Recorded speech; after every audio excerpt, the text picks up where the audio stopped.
Yeah, so I think the biggest who I've gotten to know is Andrew Stern. So we lived across the courtyard from the Sterns. When we first arrived here, we were in graduate school at the time.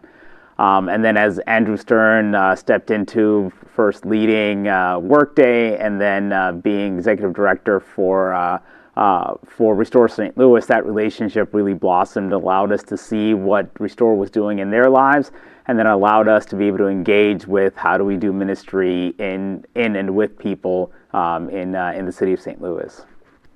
I've seen some of their kids come out of their shell a little bit.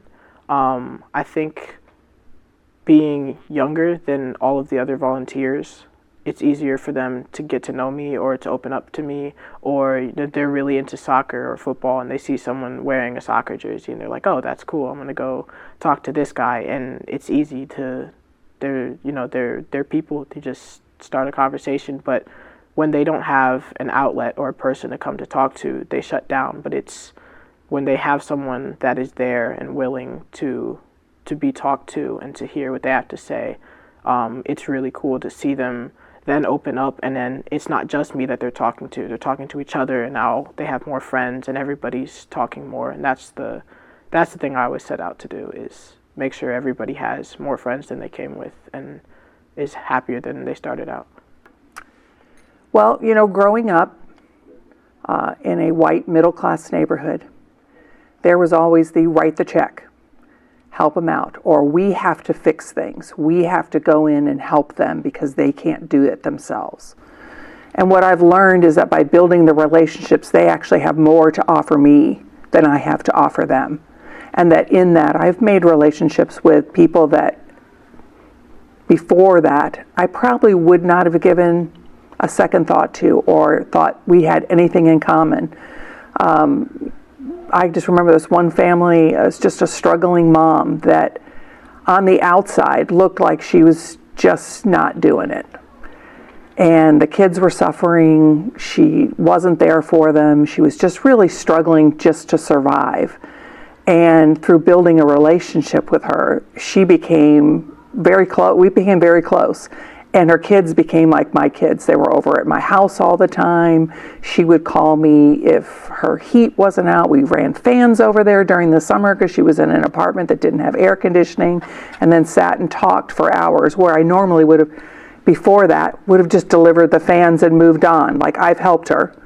But now we're friends and we walk alongside each other, and it's become much bigger and much deeper and richer by building the relationship instead of just helping their need with their needs. Well, it changes the way you look at things. You want tax money to go to North City to repair the streets. You want changes in the neighborhood. You want the schools to succeed. Not that I didn't want that before, but it becomes a greater reality in the fact that is what God desires for us. He doesn't desire one group of people to have more than the other. He desires that we share. I was reading about the parable of the servants with the money, and the master didn't scold the people that invested or used their money. He scolded the person that did not, or talents. So I have a car, that's his car. So how can I practically use that? I can bring the ladies to Joy Group. I can come down for work day. I can take someone to the doctor. So that resource is to be shared with the community. When I think of justice in St. Louis, like the first guy that pops in my head is Lester Badnock, because he's just always preaching about how it's justice that we are tuck pointing these people's homes for free. And I feel like, yeah, I've heard that my whole life, and it didn't really, I guess, like stick with me until I got a little older and starting to, now that I'm like going to do home visits and like meeting with a lot of the old women who are, almost all of them are widows. Just like how, it is unjust that like their homes are falling apart and there's literally nothing they can do about it. They have no savings, no money. Yeah, so just like how fixing their homes, like how practically like serving justice that is for them, and giving something that they really deserve. Yeah. Yeah, I think especially with Inside Out, one of the things that I've really learned in Inside Out is the way in which jail and prison takes away the image of God that is in many folks that are in that position as a prisoner. And how the work of Inside Out is to restore that for folks, so that folks both see themselves as somebody that bears the image of God, and that they're seen as someone who bears the image of God. That rehumanizing allows folks to actually move beyond the thing that they have done to be in prison, to know that they're loved and cared for in ways that I think even I was not really seeing folks in that way, as I looked at them as the thing that they have done, their worst moment, rather than the person God created them to be. I'll say my second year, coming back, it was a lot of the same kids, but I missed the first week because I was at summer camp, and I was worried over the course of the year, like, there's no way they're going to remember me. I'm going to have to start fresh again. But I got back and I was just swarmed, and they were so happy to see me. And I was, of course, happy to see them because I remembered all of their faces and all of their names. But it was so welcoming and encouraging to know that, like, I made a big enough impact that over a year, a group of first graders remembered my name and what I looked like and how I impacted them, and that we had fun together and that they wanted to have more fun. So yeah, that was beautiful watching that happen as I came back.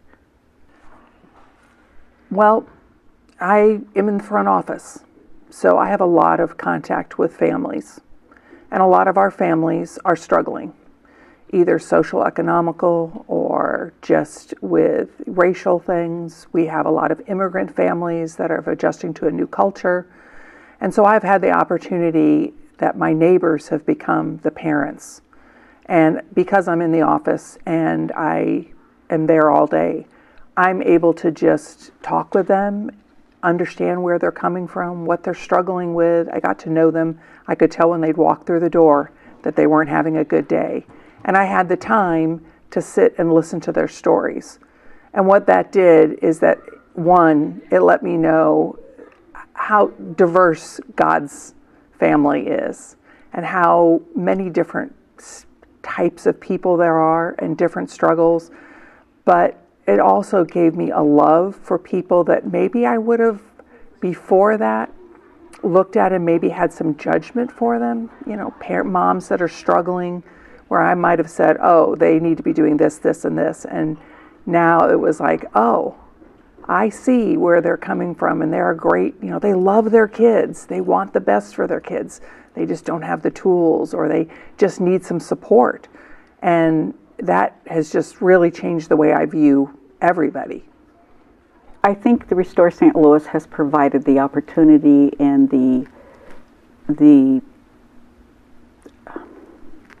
has provided the opportunity to have those relationships, because they're out in the community. They have the ladies' addresses and ask you, hey, can you go do this? Can you do it? And once you meet them, and if you go back, you can make a relationship. I have 3 ladies now that I would pick up. I'd pick up Miss Lovey, Miss St. James, and Miss Marshall, and bring to Joy Group. After Miss Lovey went home to be with the Lord, Miss St. James said, would you love me like you loved Miss Lovey? I said, yes, I can do that. God allows that. And God allows those connections. He puts people in your lives. So we have Sister Marcia, who's 90. She'll be 91. Miss St. James will be 85. And now they have pulled in Miss Elaine, who's much younger than they are. And now she's part of the group. I'm going to pick up Miss Elaine and Miss Marcia tomorrow for Joy Group, because Miss St. James is not feeling well. And then Miss St. James has another lady that birthday has helped.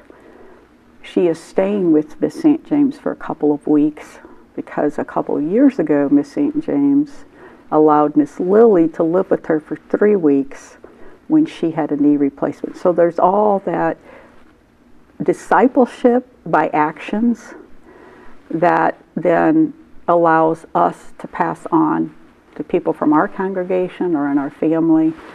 But it is they love you. It's not a matter of you doing anything for them. It's they love on you. It's the love of Christ. So it is a joy and a blessing for me to have the privilege of being a part of their lives.